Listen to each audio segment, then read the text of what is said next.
میرے نبی پاک علیہ السلام نے فرمایا ایک بندہ گنجا تھا.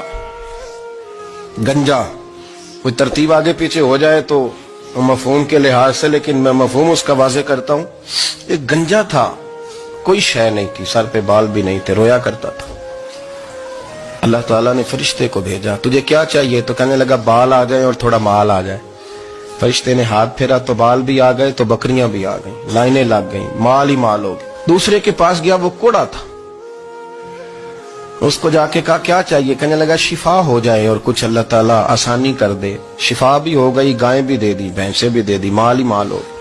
پھر ایک کے پاس گیا، وہ اندھا تھا، تجھے کیا چاہیے؟ اس نے کہا آنکھیں مل جائیں اور کچھ ساتھ اللہ مال دے دے. اونٹ ہی اونٹ ہو گئے. جب بڑا نواز دیا تو پھر مالک نے امتحان لینے کا ارادہ کیا. یاری تیری سونا ہے اور آزمائشاں بھی تیریاں اگ. آزمائشاں تیریاں، صحیح کہہ رہا ہوں، آزمائشاں تیریاں، یاری تیری سونا ہے اور آزمائشاں تیریاں. اے سونا پرکھیا جامدائی پہلو نہ لگاں دے لگ. اللہ نے فرمایا آزمائش کرو. سب سے پہلے گنجے کے پاس آئے، اسے کہا اللہ کے رستے میں کچھ دے. کہنے لگا میرے خرچے ہی بڑے. دیکھو تو صحیح کتنی مشکل میں وقت گزارتا ہوں، حال ہی کوئی نہیں. تو اس نے کہا میں نے تو سنا ہے تو گنجا اور بھوکا ننگا تھا. کہنے لگا میں تو جدی پشتی رئیس اعظم ہوں. تو یہ کس پاگل نے کہا ہے؟ بھاگ جا. اس نے کہا اچھا جیسے تو تھا ویسے ہی ہو جائے. کھیت کھلیان اجڑ گئے، پھر سے گنجا ہو گیا. حضور علیہ السلام فرمانے لگے. پھر وہ اس کے پاس گیا جو کوڑا تھا، اسے کہا کچھ دے. کہنے لگا خرچے ہی بڑے.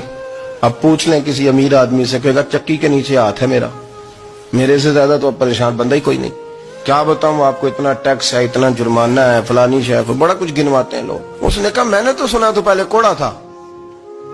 اس نے کہا اچھا دوڑ جا، میں تو رئیس اعظم ہوں، دادا بھی پردادا بھی اور ساری نسل ہی.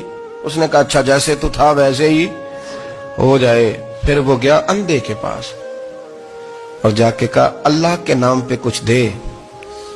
تو کہنے لگا رب کے نام پہ؟ یہ کھڑے ہیں اونٹ، جتنے تیرے دل کرے لے دا. اس نے کہا کیا معنی اس بات کا؟ کہنے لگا یار تجھے کیا بتاؤں، میں تو اندھا تھا، میں نے تو کبھی دنیا دیکھی نہیں تھی. پھر اس کریم نے فضل کیا تو مجھے بڑا کچھ دکھایا. میں کیا بتاؤں، میرا دل کر رہا ہے کہہ دوں کہ پھر اس نے کعبہ دکھایا، پھر اس نے روضہ رسول دکھایا، پھر اس نے ریاض الجنہ کے سجدے دکھائے، پھر اس نے اپنے محبوب کے دروازے کی رونقیں دکھائیں. اس نے بڑا کچھ دیا، اس نے بڑا نوازا. میرے پاس تو شاید میں بدکار پرانا خادم، کسے در ملی نہ ٹوئی. اتباسف یار نے نظر جو کی تھی، پھر واسف ہی ہوئی. یہ تو اس کا کرم ہوا. تو یہ وہ کہنے لگا تو اللہ کے نام پہ جان مانگ، میں وہ بھی دینے کو تیار. میرے پاس تو شے کوئی نہیں تھی، مجھے تو اپنا پتہ ہے، میں تو کوئی شے نہیں تھا، کچھ نہیں تھا میرے پاس. یہ تو ان کا کرم ہے کہ رخ ان کا ادھر ہے، اور مختصر سی میری کہانی ہے، یہ جو بھی ہے ان کی مہربانی ہے. تو وہ کہنے لگا میں بھی کچھ لینے نہیں آیا تھا، تیری آزمائش ہی کرنے آیا تھا. تیری عزتیں بھی سلامت رہیں گی، تیرا مال بھی سلامت رہے گا، تیری شفا بھی. اپنی زندگی میں کبھی بھی اللہ کی بارگاہ سے توجہ ادھر ادھر نہ کریں، چھوڑیں لوگ کیا کر رہے ہیں.